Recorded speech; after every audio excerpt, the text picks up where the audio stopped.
এই মুহূর্তে আমাদের হাতে আসা সর্বশেষ বাংলাদেশের আলোচিত সমালোচিত বাছাইকৃত গুরুত্বপূর্ণ সংবাদ শিরোনাম শুরুতেই জানিয়ে দেব। রাজধানীতে যৌথ বাহিনীর অভিযানে বিএনপির নেতাসহ গ্রেপ্তার ৪। শীঘ্রই দেশে ফিরছেন তারেক রহমান।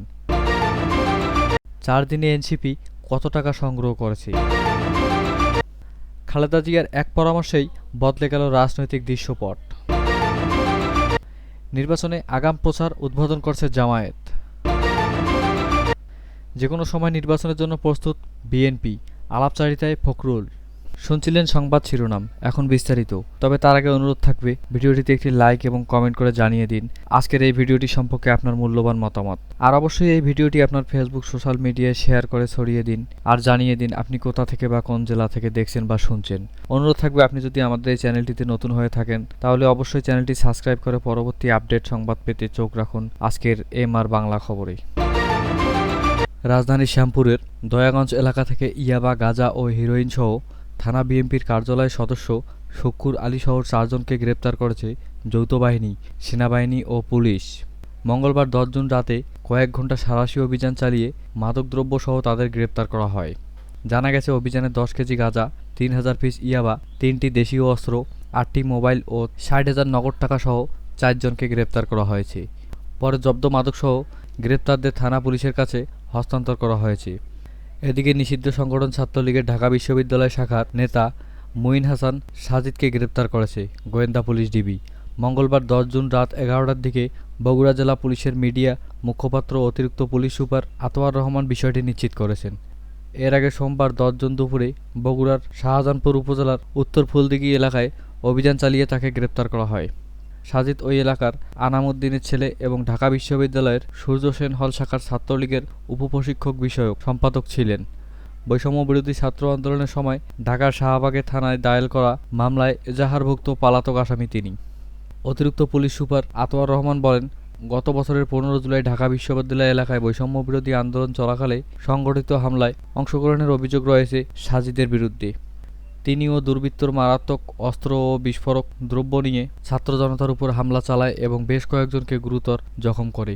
তিনি আরও বলেন, ওই ঘটনায় করা মামলায় সাবেক প্রধানমন্ত্রী শেখ হাসিনা সহ ১৬০ জনকে আসামি করা হয়। ঘটনার পর থেকে সাজিদ পলাতক ছিলেন।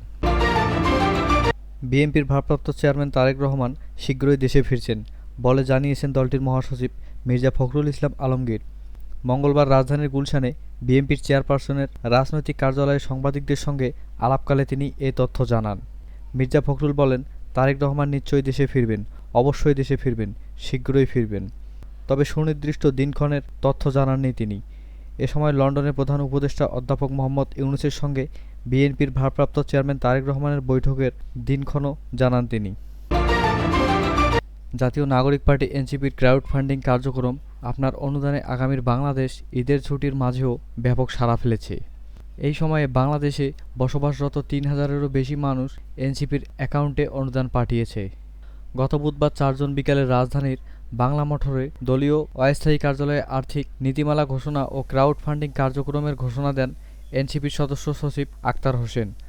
আর ৫ জুন অনানুষ্ঠানিকভাবে এই কার্যক্রম শুরু হয়। তিনি বলেন, জুলাই বিপ্লবের পর থেকে দেশের সর্বস্তরের মানুষ এনসিপিকে বিভিন্নভাবে সহযোগিতা করে আসছে, যেমনটি করেছিলেন আন্দোলনের সময়। এরই পরিপ্রেক্ষিতে অনুদান গ্রহণের সিদ্ধান্ত নেওয়া হয়েছে। বুধবার ১১ জুন ক্রাউড ফান্ডিং কার্যক্রমের অগ্রগতি নিয়ে নিজের ফেসবুক আইডিতে একটি স্ট্যাটাস দিয়েছেন দলটির যুগ্ম সদস্য সচিব কোষাধ্যক্ষ এস.এম. সাহিব মোস্তাফিজ।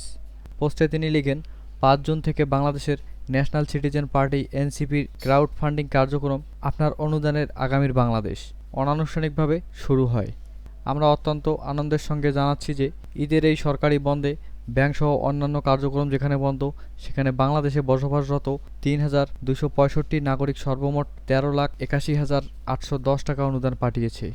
তিনি লেখেন, আমাদের ওয়েবসাইটে ৭,৬৬,০০০ টাকা, সিটি ব্যাংকের মাধ্যমে ৪,৯৮,২১৪ টাকা এবং ইসলামী ব্যাংকের মাধ্যমে ১,১৭,৫৯৬ টাকা অনুদান এনসিপি পেয়েছে। তিনি আরও লিখেন, বিশ্বের বিভিন্ন প্রান্ত থেকে আমাদের প্রবাসী বাংলাদেশি ভাই বোনেরা যোগাযোগ করছেন আমাদের এই ক্রাউড ফান্ডিংয়ে অনুদান দেওয়ার জন্য। তাদের প্রতি গভীর কৃতজ্ঞতা। আপনাদের এই অনুকণ্ঠ ভালোবাসার জন্য খুব শীঘ্রই নিবন্ধন এবং কিছু প্রক্রিয়া সম্পূর্ণ করার পর আপনারাও আমাদের ওয়েবসাইটে কন্ট্রিবিউট করতে পারেন। সবাইকে ধন্যবাদ জানিয়ে তিনি লেখেন, যারা এই ব্যস্ত সময়েও আমাদের স্বচ্ছতার রাজনীতির মডেলকে সাপোর্ট করে যাচ্ছেন তাদের ধন্যবাদ। আশা করছি এখন থেকে আমাদের ওয়েবসাইট এবং অন্য মাধ্যমগুলোতে আরও বেশি সাপোর্ট আমরা পাবো। দিন শেষে আপনাদের সঙ্গে থাকলে এই তরুণরা কখনোই পথ হারাবে না। সাবেক প্রধানমন্ত্রী বেগম খালেদা জিয়ার পরামর্শেই বদলে গেছে রাজনৈতিক দৃশ্যপট। এর ফলে আগামী শুক্রবার ১৩ জুন লন্ডনে অন্তর্বর্তী সরকারের প্রধান উপদেষ্টা ডক্টর মোহাম্মদ ইউনূসের সঙ্গে বৈঠকে বসতে যাচ্ছেন বিএনপির ভারপ্রাপ্ত চেয়ারম্যান তারেক রহমান। আগামীর জাতীয় নির্বাচন কবে অনুষ্ঠিত হবে এ নিয়ে কয়েক মাস ধরে চলা রাজনৈতিক অস্থিরতা ভোটের সম্ভাব্য সময় ঘোষণার মাধ্যমে কিছুটা প্রশমিত হয়েছে। তবে এপ্রিল মাসে ভোটের সময় ঘোষণা বিএনপি প্রত্যাখ্যান করায় বিতর্ক পুরোপুরি থামেনি। এই পরিস্থিতির মধ্যেও এখন আলোচনার কেন্দ্রবিন্দু হয়ে উঠেছে আগামী শুক্রবার ১৩ জুন লন্ডনে ডক্টর ইউনূস ও তারেক রহমানের সম্ভাব্য সাক্ষাৎ বা বৈঠক। অধ্যাপক ডক্টর মোহাম্মদ ইউনূস ৪ দিনের সরকারি সফরে গতকাল মঙ্গলবার লন্ডনে পৌঁছেছেন। সফরের আগেই বিএনপি ও সরকারি সূত্র নিশ্চিত করেছেন বিএনপির ভারপ্রাপ্ত চেয়ারম্যান তারেক রহমানের সঙ্গে তার সম্ভাব্য সাক্ষাৎ হতে পারে। বিএনপির পক্ষ থেকে জানানো হয়েছে এই বৈঠক শুক্রবার সকালে লন্ডনে অনুষ্ঠিত হওয়ার সম্ভাবনা রয়েছে। সংশ্লিষ্ট একাধিক সূত্রের মতে প্রধান উপদেষ্টার সঙ্গে তারেক রহমানের বৈঠক ফলপ্রসূ হলে নির্বাচনের সম্ভাব্য সময়সূচি, গুরুত্বপূর্ণ সংস্কার উদ্যোগ এবং জুলাই সনদসহ বিভিন্ন ইস্যুতেই অন্তর্বর্তী সরকার ও বিএনপির মধ্যে যে মতপার্থক্য ও দূরত্ব তৈরি হয়েছে তা অনেকটাই কমে আসতে পারে। বিএনপির নীতি নির্ধারণী পর্যায়ের একটি সূত্র জানায়, প্রধান উপদেষ্টা যুক্তরাষ্ট্র সফর মে মাসের শুরুতেই চূড়ান্ত হয়। এই তথ্য জানার পর থেকেই বিএনপির বিষয়টি বিবেচনায় নেয়। সফরকালে দলের ভারপ্রাপ্ত চেয়ারম্যানের সঙ্গে প্রধান উপদেষ্টার সৌজন্য সাক্ষাতের সুযোগ তৈরি হতে পারে কিনা। আদালতের রায় সত্ত্বেও বিএনপির নেতা ইশরাক হোসেনকে ঢাকা দক্ষিণ সিটি কর্পোরেশনের মেয়র পদে শপথ না পড়ানোকে কেন্দ্র করে রাজধানীতে বিক্ষোভ ও অচলাবস্থা সৃষ্টি হয়। এর পরিপ্রেক্ষিতে জাতীয় নাগরিক পার্টি এনসিপির সঙ্গে বিরোধে জড়িয়ে সরকার ও বিএনপির মধ্যে এক ধরনের তিক্ততা তৈরি হয়। এমন উত্তাপ পরিস্থিতির মধ্যেই ২৮ মে নয়াপল্টনে আয়োজিত এক বৃহৎ সমাবেশে বিএনপির ভারপ্রাপ্ত চেয়ারম্যান তারেক রহমান ডিসেম্বরের মধ্যেই জাতীয় নির্বাচন আয়োজনের জোর দাবি জানান। পরবর্তীতে প্রধান উপদেষ্টা এপ্রিল মাসের নির্বাচনের সম্ভাব্য সময় ঘোষণা করলেও বিএনপির শীর্ষ নেতারা তাতে সন্তুষ্ট হতে পারেননি। এই প্রেক্ষাপটে লন্ডনে অধ্যাপক মোহাম্মদ ইউনূস ও তারেক রহমানের সম্ভাব্য সৌজন্য সাক্ষাৎ অনিশ্চয়তায় পড়ে যায়। সংশ্লিষ্ট একটি সূত্র জানায়, এই সাক্ষাৎ বাস্তবায়নে বিএনপির চেয়ারপারসন খালেদা জিয়া শেষ মুহূর্তে গুরুত্বপূর্ণ ভূমিকা রাখেন। পরবর্তীতে উভয় পক্ষের আগ্রহে, বিশেষ করে সরকারের বাড়তি উৎসাহের সাক্ষাতের সময় চূড়ান্ত হয়। এ বিষয়ে গত সোমবার রাতে বিএনপির সর্বোচ্চ নীতি নির্ধারণী ফোরাম স্থায়ী কমিটির বৈঠকে আলোচনা হয়। অন্তর্বর্তী সরকারের ঘোষণা অনুযায়ী আগামী বছরের এপ্রিলে জাতীয় সংসদ নির্বাচন হতে পারে। এই উপলক্ষে আগাম প্রচারে নেমে গেছে জামায়াতে ইসলামী। দলের কেন্দ্রীয় নায়েবে আমির সৈয়দ আবদুল্লাহ মোহাম্মদ তাহের গতকাল সোমবার কুমিল্লার ১৪গ্রাম থেকে প্রচার কার্যক্রমের উদ্বোধন করেন। তিনি ওই দিনও আজ মঙ্গলবার ১৪গ্রামের বিভিন্ন ইউনিয়নে বেশ কয়েকটি সভা করেন। জামায়াত সূত্রে জানা গেছে, আগামী জাতীয় সংসদ নির্বাচনকে কেন্দ্র করে দায়িত্বশীলদের মধ্যে কর্মপরিকল্পনা ন্যস্ত করা হয়েছে। গঠন করা হয়েছে ভোটকেন্দ্র কমিটি। সংশ্লিষ্টদের নির্দেশ দেওয়া হয়েছে প্রচার কার্যক্রম চালিয়ে যেতে। তাহের আজ উপজেলার আলকোরা, গুণবতী ও জগন্নাথ দিঘি ইউনিয়নের ভোটকেন্দ্র কমিটির সদস্যদের নিয়ে এক সভায় প্রধান অতিথি ছিলেন। এ সময় তিনি বলেন, একটি দলের রাষ্ট্রীয় ক্ষমতায় যেতে হলে ১৫১টি আসনের প্রয়োজন। বাংলাদেশের রাজধানী ঢাকা আর ভোটের রাজধানী কুমিল্লার ১৪গ্রাম।